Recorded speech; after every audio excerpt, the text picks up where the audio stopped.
আচ্ছা আব্বা, আমি এবার দিয়ে 3বার ম্যাট্রিক ফেল করনো। তুমি রাগ না করে দামি রেস্টুরেন্টে তো আমার খাবার লিয়ে যাচ্ছ, ঘটনা কি? তুমি যে ম্যাট্রিক 3বার ফেল করছো এই জন্য আমি কোনো প্রকার কষ্টও পাইনি, কোনো মন খারাপও করিনি।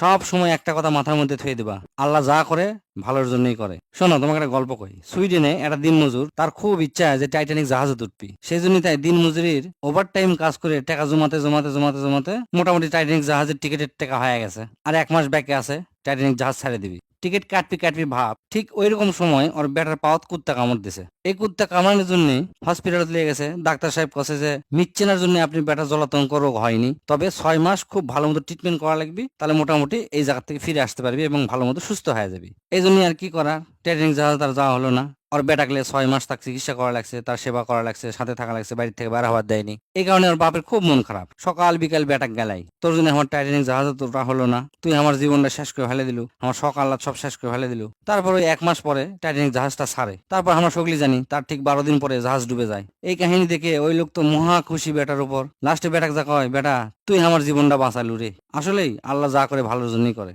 যাই হোক, এদিকে টাইটানিক জাহাজ ডুবে যাওয়ার পরে একজন ভাগ্যক্রমে বেঁচে যায়, তাই সাঁতার কাটে কিংবা কোনোভাবে এক দ্বীপে তোঠে। ওই দ্বীপে কোনো লোকজন নাই, মানুষজন নাই, কিচ্ছু নাই।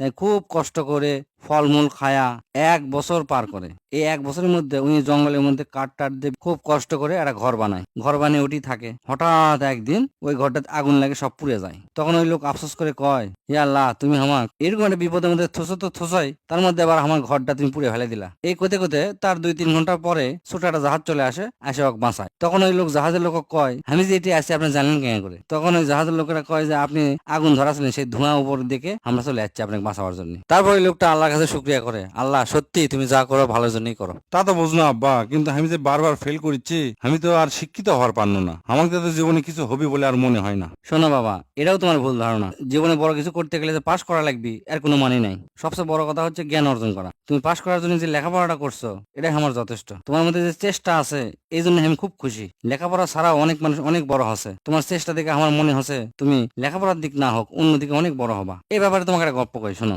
এটা পাড়ার মধ্যে সগলি মোটামুটি মাল্টি ন্যাশনাল কোম্পানি চাকরি করে। তো এর মধ্যে একটা অশিক্ষিত লোক আছে, ওরও খুব ইচ্ছা যে মাল্টি ন্যাশনাল কোম্পানি চাকরি করবি। এই লোক ঢাকার যা বিভিন্ন কোম্পানিতে ইন্টারভিউ দিছে, কোন জায়গায় চাকরি হয় না, অশিক্ষিত সেই কারণে। তো খুব কষ্ট করে একটা কোম্পানির চাকরি হচ্ছে। সেই কোম্পানি আমার ভালো পদে লয়, সুইপার পদে ওকে চাকরি দিছে। তো চাকরি কনফার্ম হয়ে গেছে। তখন ওই কোম্পানি থেকে কয় যে আপনার একটা ইমেল অ্যাড্রেস দেন। তখনই কয় আমার তো কোনো ইমেল অ্যাড্রেস নাই, আমি তাহলে বুঝি না। তখন কোম্পানি থেকে কয়, দূর মিয়া, ইমেল অ্যাড্রেসই নাই, তাহলে আপনি জীবনে করবেন কি জান? এই কথা কয় ওটি ওর চাকরি হয় না, উনি চলে আসে। তারপর উনি রাগ করে বাড়িতে এসে চিন্তা করলো, না আমি আর চাকরি করবো না, ব্যবসা করবো। বাড়িতে এসে টমেটোর ব্যবসা করলো। টমেটোর ব্যবসা করে মোটামুটি ভালো টাকা জমে ওর সাথে আরো কিছু টাকা দিয়ে কষ্ট মষ্ট করে একটা ছোট মোটো সাবানের ফ্যাক্টরি দিছে। সেই সাবান আবার এতই ভালো, কয়েকদিনের মধ্যে ভালোই নাম ছড়ে গেছে। লাস্টে কয়েক বছর পর দেশের চাহিদা মিটে ওই বিদেশে রপ্তানি করা শুরু করে দিচ্ছে, অর্থাৎ হাজার হাজার কোটি টাকার কোম্পানির মালিক হয়ে গেছে। কিন্তু মূর্খ কিছু বোঝে না। তো বড় এক লাইফ ইন্স্যুরেন্স কোম্পানি ওর কাছে আসছে কোম্পানির ইন্স্যুরেন্স করার জন্য।